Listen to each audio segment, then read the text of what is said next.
Hi guys, welcome back to our channel, and in today's video we are going to help you with IF2 minus Lewis structure. It is an ion because it has an additional electron. So to find out its Lewis structure, we will first find out the total number of valence electrons.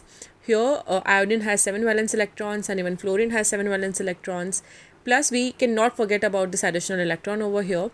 So we have 7 plus 7 into 2 plus 1, 22 valence electrons for this molecule or this ion. And I'm going to place iodine atom in the center, and both the fluorine atoms will be placed around iodine atom like this. Now to show a bond between iodine and fluorine atoms, I'm going to place a pair of electrons, which means we will be using up 4 valence electrons out of 22, and we are now left with 18 valence electrons. To help fluorine atoms have a complete octet, I'm going to place 6 valence electrons around each fluorine atom. So we will be using up 12 more valence electrons, and now we are left with 6 more valence electrons. As you can see, iodine already has 4 valence electrons.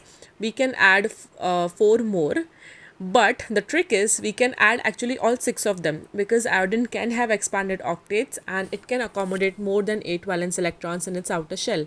And that is the reason of this negative charge over here, because if you calculate the formal charges for this Lewis structure, iodine atom over here will have a -1 charge, and that is fine because we already have this -1 charge as it is accepting an additional electron.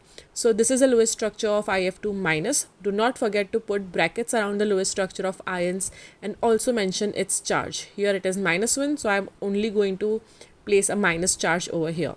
I hope this video helps you to understand this, and for more such videos on Lewis structure, molecular geometry, polarity of the molecules, make sure to subscribe to our channel, and thanks for watching.